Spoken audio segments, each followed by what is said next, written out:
रिश्तों में संबंधों में यहाँ पे डुगडुगी वाला खिलौना बन के रहना है कि किसी ने आपका रिमोट का कोई भी बटन दबाया और आप वैसे नाचने लगे, वैसे ही बिहेव करने लगे, या अपना रिमोट कंट्रोल अपने हाथ में लेना है। ऐसा हमने रजनी दीदी के साथ सीखा।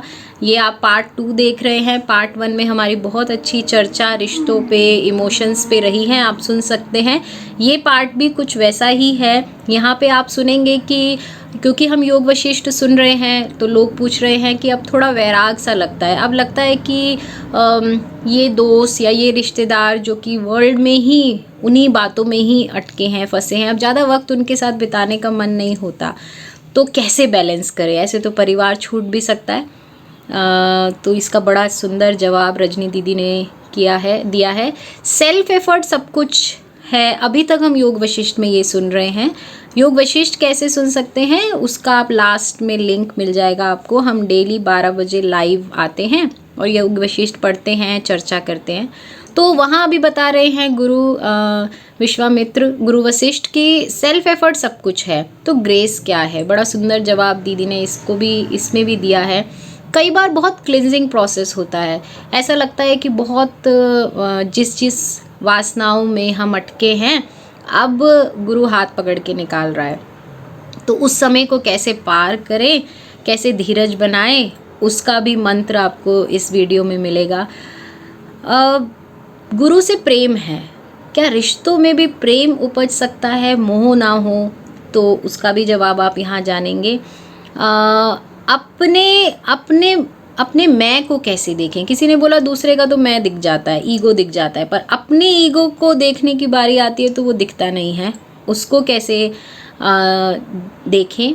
रिश्तों में प्लेफुल रहें, खेलें संसार में, लेकिन डिटैचमेंट के साथ। तो उस पर भी चर्चा रही है। बाउंड्रीज बनाएं, जैसे दीदी ने बोला इग्नोर, एजुकेट एंड इग्नोर। लेकिन इग्नोर का मतलब उन्होंने ये नहीं बोला कि आप छोड़ दो, इग्नोर कर दो, नहीं। इग्नोर का सही मीनिंग क्या है, कैसे अपने आप में आपको 4-5 स्टेप पीछे लेने हैं, उसको आप दीदी से ही समझें। और आई होप ये वीडियो आपके बहुत सारे सवालों के जवाब देंगी। तो लेट्स वॉच हर। ओके, जय गुरुदेव। दीदी, मेरा प्रश्न ये है कि जैसे मैं जैसे बेसिकली एक एक्सटेंडेड फैमिली को बिलोंग करती हूँ ना, तो बहुत सारे कजिन्स वगैरह बहुत सारे लोग होते हैं उसमें। तो अपने सिबलिंग के साथ या अपने जिनके साथ वाइब्रेशन मैच कर रही है, जो या अपनी पूरी फैमिली है, वहां तो कोई प्रॉब्लम किसी तरह की है ही नहीं। वहां हर चीज एक्सेप्टेंस में भी है और हम लोग चल भी रहे हैं। लेकिन कई बार ऐसा होता है कि आप के जो और एक्सटेंडेड जो फैमिली मेंबर्स रहते हैं, तो उनके साथ चूंकि बचपन में आपने टाइम बिताया है तो उनसे कभी थोड़ा मिलके तो अच्छा लगता है। फिर लेकिन अगर कभी इस तरह की बात होती है कि नहीं मिलते रहेंगे, लगातार मिलेंगे, या फोन नंबर एक्सचेंज करने की बात आती है, तो मैं थोड़ा पीछे हो जाती हूँ। मतलब मुझे ऐसा लगता है, मैं थोड़ा पीछे हो जाती हूँ, क्योंकि मुझे लगता है कि थोड़े समय के लिए मिले हैं तब तक तो ठीक है, क्योंकि उनकी वाइब्रेशन और मेरी वाइब्रेशन में काफी डिफरेंस है। मतलब तो मैं पता नहीं उनकी कंपनी उस लेवल पे एंजॉय कर पाऊंगी जो एट प्रेजेंट है। मेरी आवाज आ रही है? हाँ, आ रही है, सुन हाँ। रही हूँ। तो मतलब मैं एट प्रेजेंट में ये है कि वो तो चूंकि पुराना है, मेरा इमोशन है कि बचपन में मैं साथ रही हूँ तो मुझे मजा आया उनको देखकर। लेकिन अभी वो लोग बहुत वर्ल्डली लाइफ में है, मेरे को बहुत सारी वर्ल्डली चीजें मेरे को उतना अट्रैक्ट नहीं करती हैं। तो मुझे लगता है कि अभी मैंने यदि बहुत ज्यादा ऐसा कुछ किया, या फिर मुझे लगता है वो बहुत ज्यादा मेरे क्लोज आएंगे तो मुझे परेशानी होगी।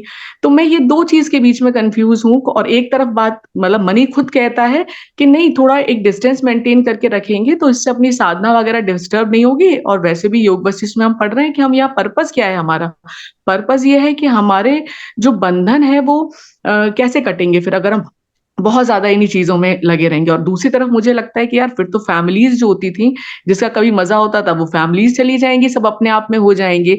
तो दोनों में से कौन सा एक्ट जो है सही है, मैं थोड़ा इधर कंफ्यूज हो जाती हूँ। आपने खुद ही कह दिया कि वो बचपन में अच्छे रिश्ते थे और बड़े होके मुझे ऐसे लगता है कि मैं उनमें फंस सकती हूँ, मेरे जैसे नहीं है। तो वहाँ थोड़ा थोड़ा हम मन से बंधन तो बना ही रहे हैं। तो अगर वहां पे थोड़ी सी, ऐसा नहीं है कि वो आपकी किसी तरह की ग्रोथ में हिंड्रेंस आएंगे, हम ऐसे नहीं हैं। वो गुरुदेव कहते हैं ना कि चाइनीज खाने से थोड़ी चाइनीज हो जाएंगे। तो अगर हम अपने अपने इन लोगों से अगर हमारा मन करता है और हमारा इमोशन कहता है कि थोड़ा सा इनसे बना सकते हैं, और हमें बंधन भी लगता है अरे कैसे करें क्या ना करें, उतने उससे थोड़ा सा एक एक बेबी स्टेप करके अपनी अवेयरफुली चल सकते हैं।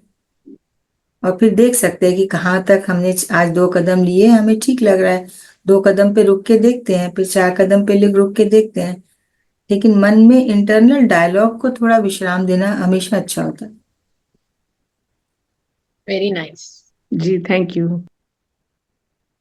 बहुत सुंदर जवाब निकल के आ रहे हैं दीदी, बहुत ही सुंदर। जो अभी आपने एक और सवाल के लिए, इमोशन आया तो रिएक्ट करना है और फिर उस लूप में फंसना है, या इमोशन आया एक्ट करना है और उसमें आगे बढ़ना है, ये जो आपने इतना सुंदर ज्ञान बोला है, तो ये मुझे भी अंदर रिफ्लेक्ट हो रहा है कि बहुत बार अभी विटनेस करना तो सीख लिया था थोड़ा बहुत अष्टवक्र से, पर ये आज आपने मुझे एक न्यू होमवर्क दे दिया कि अब विटनेस कर लिया, अब उसके बाद क्या करना है, एक्ट करना है या रिएक्ट करना है, उस हिसाब से फिर सिचुएशंस और वो सारा जो हमारा तामझाम है वो अब वो उस पे है। तो yes. Very very beautiful, very beautiful. एक और अभिलाषा जी वांट टू आस्क किसी, हाँ किसी ने पूछना है तो आप अनम्यूट करेंगे तभी हमें पता लगेगा कि कुछ पूछ, ठीक है। तो दीदी सेल्फ एफर्ट्स पे बहुत बात चल रही है अभी, जितना हमने योग वशिष्ठ पढ़ा कि इवन एक जगह ये लाइन भी थी कि स्वकर्म ही ईश इच्छा का दूसरा नाम है, कि आप जो सेल्फ एफर्ट जो कर्म कर रहे हो वो ही है, गॉड की विल ही है आप सेल्फ एफर्ट करो। पर यहाँ मुझे समझ आया, जितना ज्ञान वो बोल रहे हैं समझ आया, बस एक अंदर से सवाल ऐसा निकला, अगर सब कुछ सेल्फ एफर्ट है, कभी कभी मैं अपने जीवन में ही बहुत सारे काम ऐसे होते हुए देखती हूँ जो मुझे लगता है ये मेरे एफर्ट के बाहर थे, जैसे ये संगत, जैसे ये गुरु का मिलना, ज्ञान का मिलना, ज्ञान का जीवन में उपजना, किस तरह से सीक्वेंस में सारा ज्ञान आ रहा है और वो उपज रहा है, समझ रहा है, आप लोग आ जाते हो समझा देते हैं, तो ये सब एफर्ट से नहीं हो रहा, मेरे एफर्ट के बियॉन्ड था, ये कहीं से कुछ हो रहा है, कुछ प्लान हो रहा है, एंड वी आर जस्ट एक वो डीजे वाले बाबू बन के बैठे हैं हम यहाँ, मुझे कई बार ऐसे लगता है। तो यहाँ बस मुझे हो सकता है आगे ज्ञान कुछ नया खुले, पर यहाँ मुझे हल्का सा सवाल मन में यही आया था कि मेरा एफर्ट तो नहीं है, ये तो कुछ हो रहा है कहीं से, तो यहाँ मैं कैसे समझू गुरु वशिष्ठ जो बोल रहे हैं। देखो, आपने एक लाइन बोली ना, डीजे वाले बाबू, तो जिंदगी में अगर हम डीजे वाले बाबू बन के जिएंगे तो फिर तो हम वैसे ही हल्के हो जाएंगे। क्योंकि हो तो रहा ही है कहीं ना कहीं से, यूनिवर्स से डॉट्स ड्रॉप होती हैं, अलाइंड होती हैं, हो जाता है। लेकिन अगर आप रेफर करोगे तो एक स्टेप तो कहीं ना कहीं हमने सेल्फ एफर्ट का बीज तो डाला। ऐसा नहीं होता, जब वो बीज डाला तो उसके अंदर तो पेड़ छुपा बैठा था पहले से ही, तो वो अनफोल्ड हो गया। हाँ। इतनी एफर्ट जो डाली, जिस भाव से डाली, जिस प्रेम से डाली, और नॉन डूअरशिप से डाली, और आई एन यू बन के नहीं डाली, ये डाला कि चलो ऐसे करते हैं, चलो देखते हैं, चलो एफर्ट करते हैं, तो वो जो बीज उस भाव से डाला गया तो उसके अंदर इतना सुंदर पेड़ था, तो अनफोल्ड हो गया। और ऐसे हम्म। ही होता है लाइफ में। आपका भाव, आपकी वाइब्रेशन, आपकी वननेस, सब कुछ का सीड ये है कि I and you are different. The egotism, if you Yoga Vasistha में है ना, ईगोटिज्म की बहुत बात होती है, आई एंड यू की बहुत बात होती है, डूअरशिप की बहुत बात होती है। अगर वो सारी चीजों से ये संघा बनाया होता तो बात अलग होती।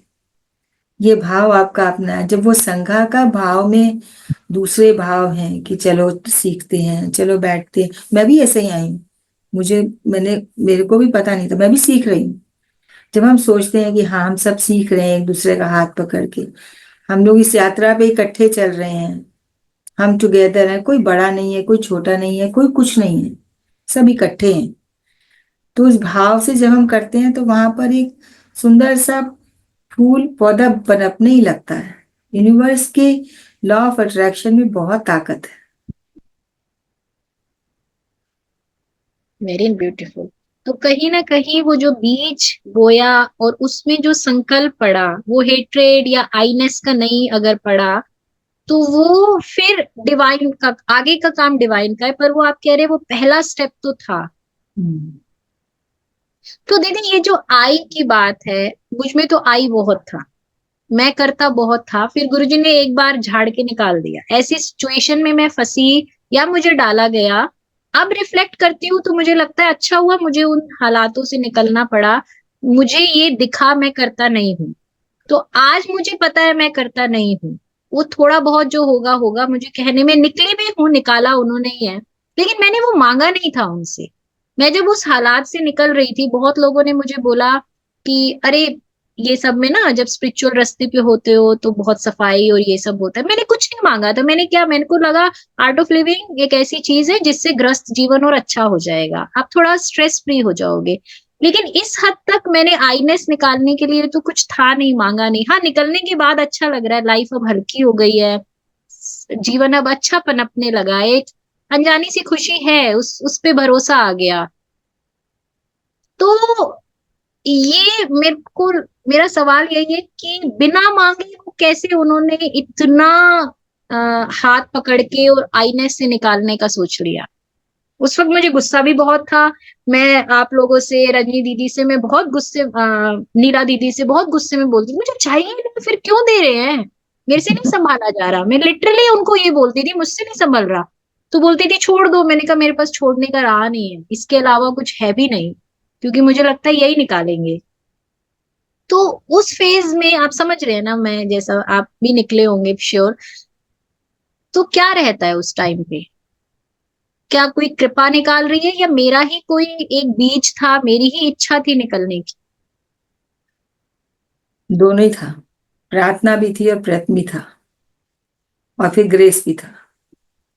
कहीं ग्रेस ना तो था। कहीं, कहीं ना कहीं फंसते थे तो डिस्टर्ब होते थे, तो कहीं ना कहीं विश्वास भी था अपने रास्ते का, तो कैसे अटकते बताओ। अंदर से भी लगता था, और इमोशन भी आता था, और भरोसा भी था कृपा का। तो वो फिर ज्यादा देर कैसे अटकते हम, कितनी जगह कितने इमोशंस में हम अटकते हैं, और हमें ऐसे फूलों की तरह निकाल लिया जाता है। बाद में हम बिल्कुल। रिफ्लेक्ट बैक करके उसकी चर्चा कर सकते हैं, लेकिन उस टाइम तो निकल ही जाते हैं ना। तो it is not only this emotion कि आपको उस टाइम लगा, इट इज कभी भी हम अभी कभी भी किसी भी टाइम वननेस के साथ जब हंसते हैं या अटकते हैं, तो कहीं ना कहीं से किसी न किसी रूप में, स्वरूप में हम निकाल निकाल देते हैं हमें ग्रह से। वो तो है, निकाला तो ग्रेस नहीं था, और फिर जब निकलने के बाद तो ठीक है, अभी तो आ गया विश्वास कि अब अगर आगे कभी फंसेंगे वो है, वो ही हाँ। है। तो कभी कभी मुझे दीदी ये भी लगता है, इतना सब देखने के बाद वो ही है सत्य, अब ये समझ आ गया, अंदर कहीं बैठा है।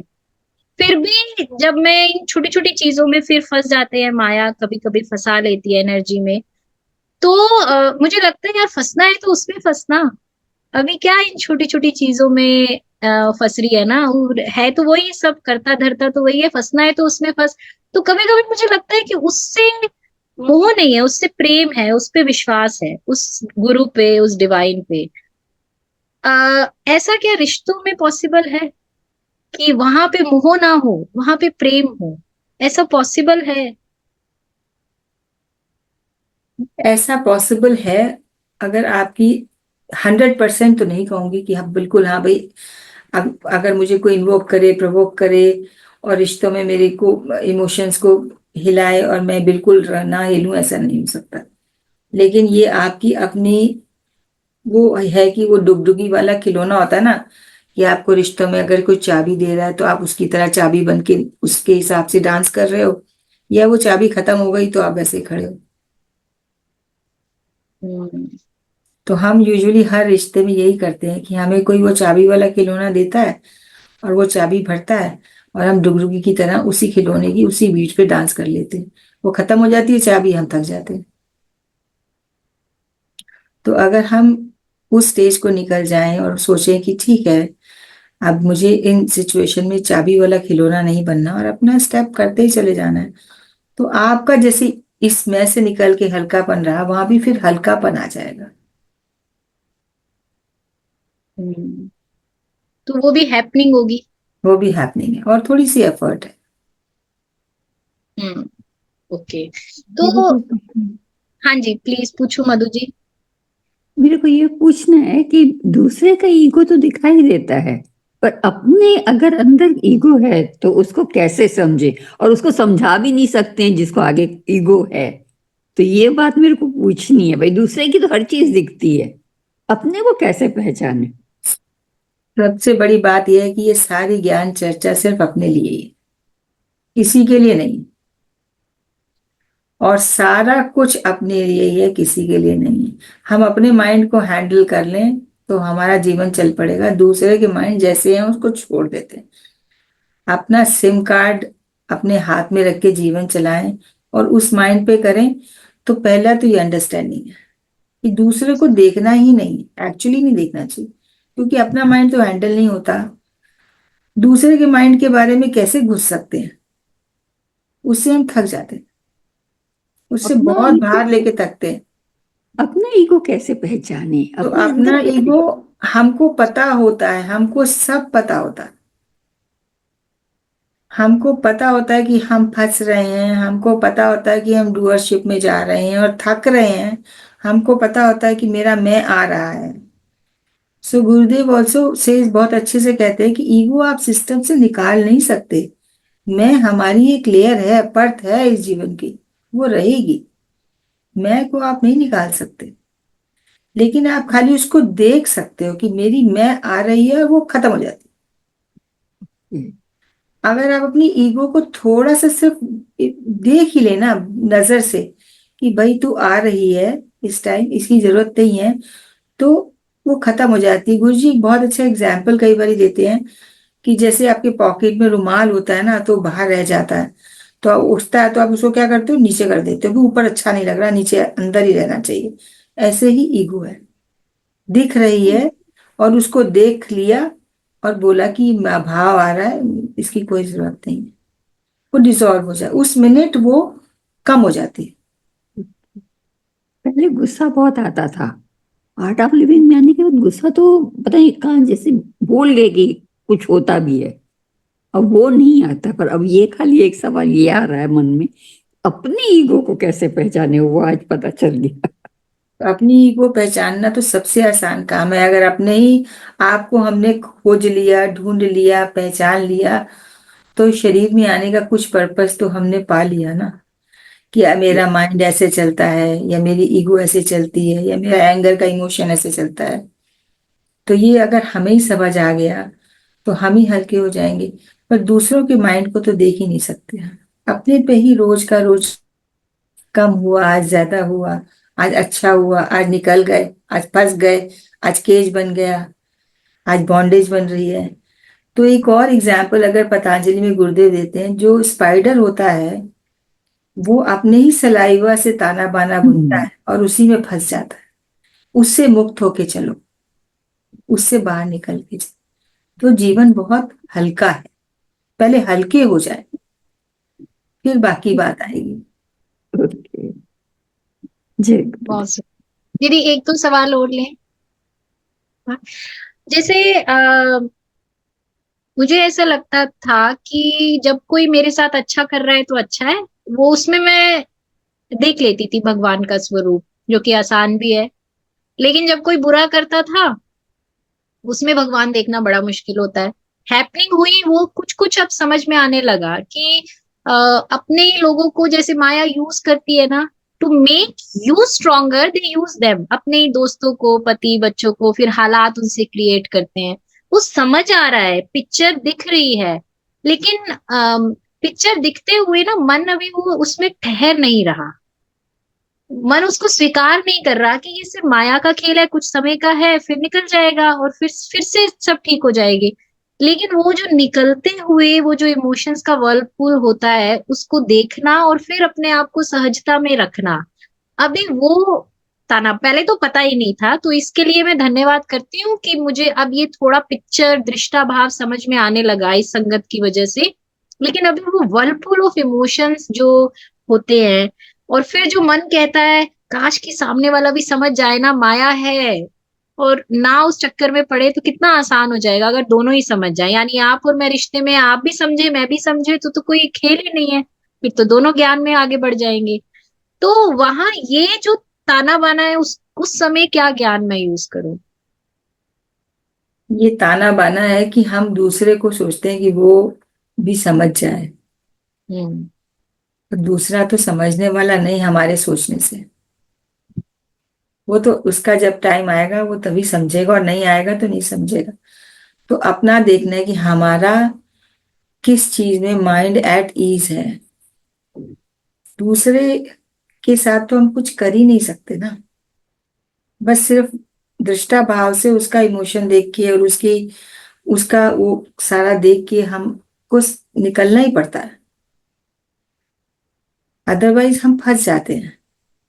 और ये भी एग्जाम्पल गुरुदेव ने एक अष्टवक्र गीता में दिया है कि तुमने एक महंगा सा शॉल पहना है और चार दोनों तरफ कांटे हैं, तो कैसे सहज से संभाल के निकल जाते हैं।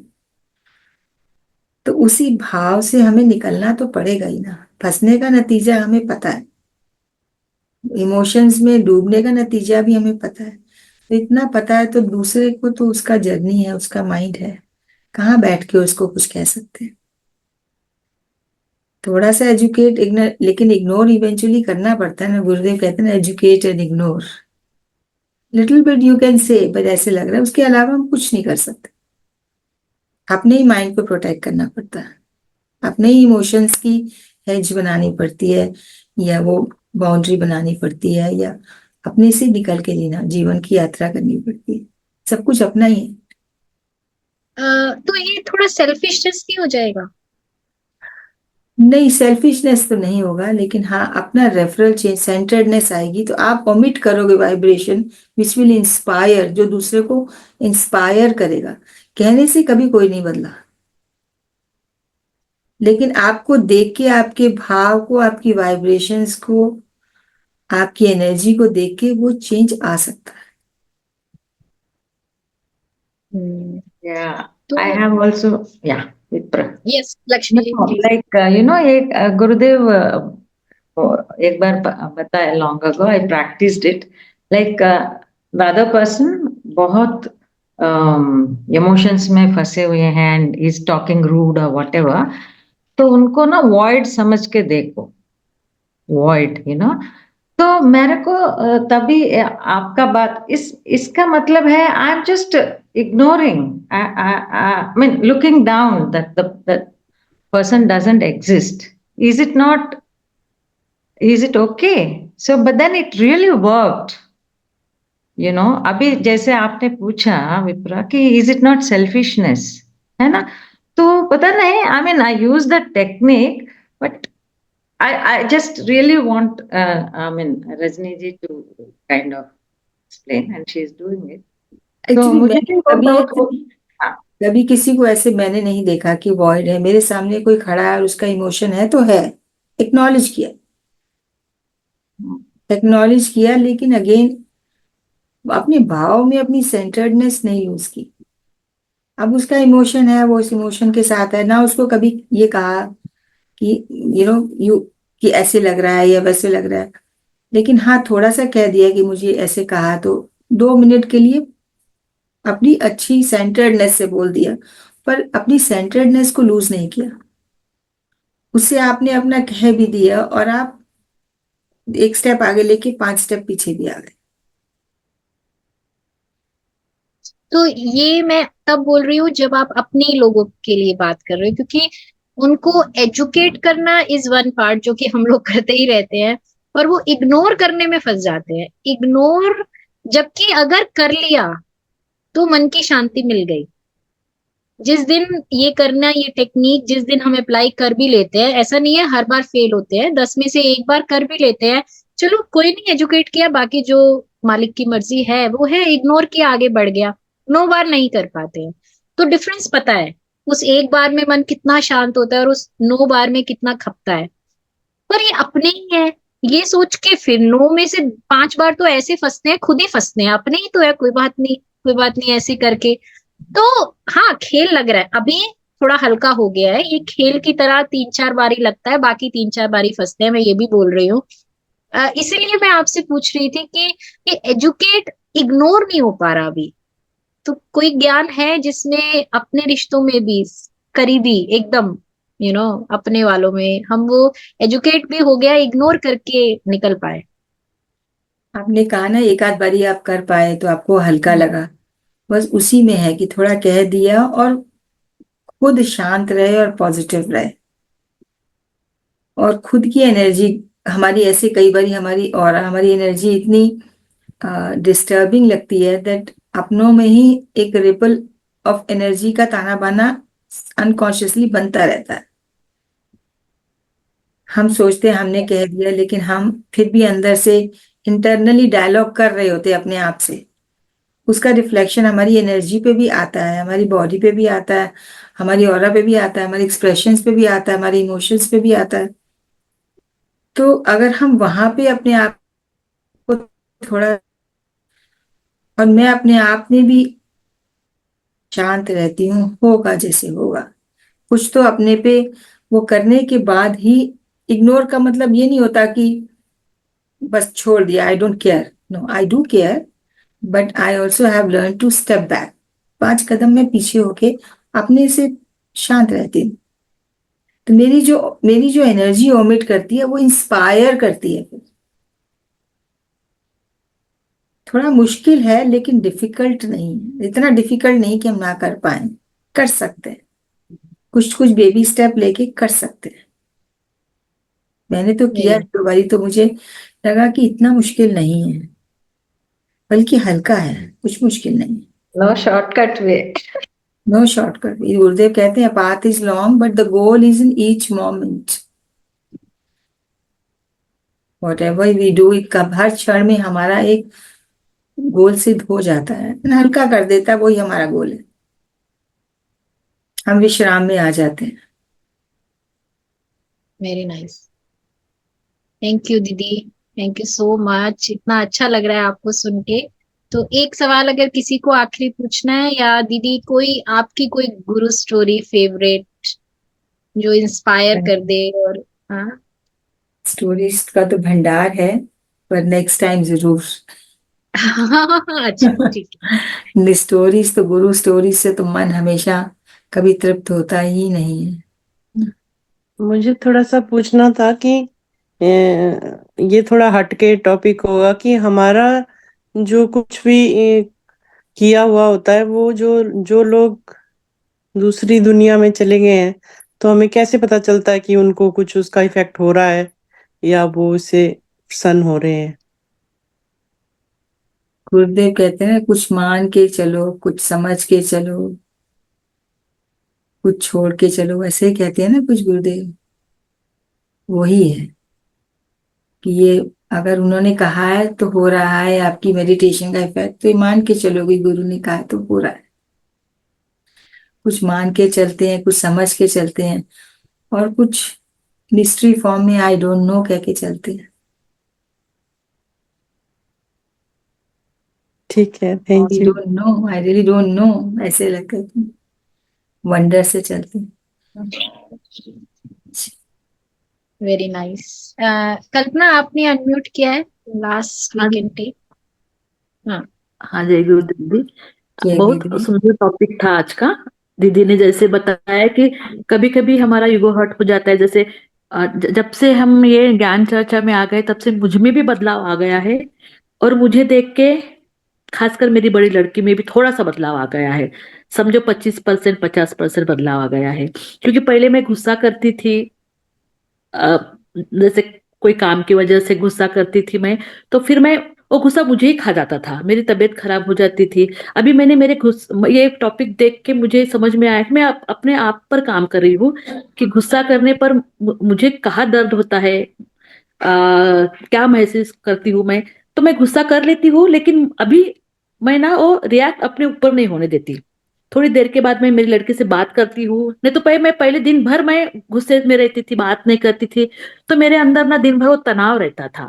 लेकिन मैं अभी ना वो छोड़ देने के बाद इतना हल्का महसूस करती हूँ। और ये सब देख के मेरी लड़की में भी बहुत बदलाव आ रहा है कि उसको भी लगता है कि मम्मी चेंज हो गई है, तो वो भी चेंज होने लगी है। ये बहुत बड़ा बदलाव मुझे ज्ञान चर्चा में आना है, ये बताते हुए मुझे बहुत खुशी होती है। जय गुरुदेव। Very nice. एनर्जी आपकी उम्मीद चेंज हुई, परिवर्तन आया, तो साथ वाली एनर्जी में भी परिवर्तन आया। थोड़ा टेस्ट होता है पर निकल जाता है। वही ना, जब आपने बोला पूरा हमारे ऊपर ही है, हम ही हैं और कोई नहीं है, तो it is absolutely I mean so beautiful. तो सेल्फ केयर माने why should I be in this pain, you know, so let me see even if it is difficult, let me come out fast, what is the way, है ना। बहुत अच्छा लगा। मुझको भी आप लोगों से मिलके बहुत बहुत अच्छा लगा। जय गुरुदेव। विशिंग यू ऑल जय द बेस्ट। जय गुरुदेव। आपको भेजने का मन नहीं है पर हाँ, सिंस इट्स हाँ अ टाइम, हाँ, so I thank will. you. Yeah, thank you so much, Didi, for coming and keep coming. Keep coming. हम अभी योग वशिष्ठ तो पढ़ ही रहे हैं, तो आप आते रहिए, इस तरह हमें बताते रहिए। जाते जाते अगर आप एक मैं सुनना चाहती हूँ जो मैंने अभी तक सुना नहीं है, कि मैंने बस ये सुना गुरुदेव आए and he blessed you as an AMC teacher, so how it happened. पता नहीं, बाली में आई वाज देयर, गुरुदेव को मिल रही थी, तो मेरे से पहले कुछ लोग थे, वो कुछ बोल रहे थे कि मुझको कुछ टीचर बनना है। तो गुरुदेव कह रहे थे वेट करो, अभी अच्छा और पढ़ाओ, ये हैप्पीनेस कराओ कुछ। तो मेरे सामने रुके, तो मैंने उनको बोला गुरुदेव मेरा नाम रजनी है, मैं सिंगापुर से हूँ, हैप्पीनेस टीचर। हाँ तुम एडवांस कोर्स पढ़ाओ। मैंने कहा हाँ गुरुदेव। तो मैं NTC को लिखो, मैंने कहा हाँ जी गुरुदेव, बस हो गया। ओह वाओ, या ब्यूटीफुल, वेरी नाइस। तो उस वक्त जब आपको बोल कैसा लगा जब गुरुदेव ने ऐसा बोला? अच्छा लगा बहुत, of course grateful, grateful feel करते हो आप। Beautiful. You feel grateful that, वरना इस बॉडी की इंस्ट्रूमेंट में वो नहीं है कि इतना काम कर सके, ये तो कोई एनर्जी कराती है ना। तो ये सब इट्स अ मैटर कि यू फील कि I am so grateful and I am so blessed. बहुत ग्रेटफुल फील, और अभी भी होता है ये तो ग्रेटफुलनेस। और प्रेम तो ऐसा है कि वो तो हर क्षण का है। अगर दिन में भी हम देखें तो कितनी चीजें हम ग्रेटफुल होते हैं। ये तो ऐसा मोमेंट था to be really really very very grateful. It has stayed in my heart. Wow, yeah very that. Nice, very nice, very nice. So thank you so much. यहाँ जितने लोग भी हैं उनकी तरफ से बहुत बहुत बहुत धन्यवाद। आप आए, हमें ये ज्ञान मिला, एक नई डायरेक्शन मिली कि विटनेस करना है पर रिएक्ट या एक्ट ये आपके हाथ में है। तो बहुत सुंदर ज्ञान आपने दिया है, और लुकिंग फॉरवर्ड कि ऐसे सेशंस और हों आपके साथ, और आपके साथ हम एडवांस कोर्सेज भी करें। लुकिंग फॉरवर्ड, हम भी मिलते रहेंगे, कोशिश करूंगी बीच में आने के लिए। एंड इट्स रियली नाइस कि आप इकट्ठे एक दूसरे का हाथ पकड़ के ऐसे ही चलते चले जाइए। जय गुरुदेव। बाय जय गुरुदेव। बाय। जय bye. Gurudev. Bye bye, thank you. तो आप YouTube चैनल पे जाएं, ऊपर सर्च बटन में ज्ञान के पल आप टाइप करेंगे तो आपके पास ये ऑप्शन आ जाएंगे। इसमें ज्ञान के पल पे क्लिक करें। यहाँ ऊपर आप देख रहे हैं ज्ञान के पल आपका टैब आ गया है, उसको क्लिक करें। यहाँ देखिए होम, वीडियोस, शॉर्ट्स, फिर लाइव पे जब आप क्लिक करेंगे तो ये देख सकते हैं जो भी हम योग वशिष्ठ रोज़ाना 12 बजे लाइव सुनते हैं, डिस्कस करते हैं, वो यहाँ लाइव टैब में है। और अगर वीडियोस में जाएंगे तो जो हम इंटरव्यूज़ लेते हैं टीचर्स के साथ, आप वो देख सकते हैं। प्लेलिस्ट में जाएंगे तो हमने अलग अलग प्लेलिस्ट बनाई है, शिव सूत्र, अष्टवक्र, जो हमने सुना है वहाँ। तो लाइव टैब में या तो आप रोज़ 12 बजे आके सुन सकते हैं, या बाद में भी अगर सुनना है तो लाइव टैब पे क्लिक करके आप वीडियो सुन सकते हैं। जय गुरुदेव।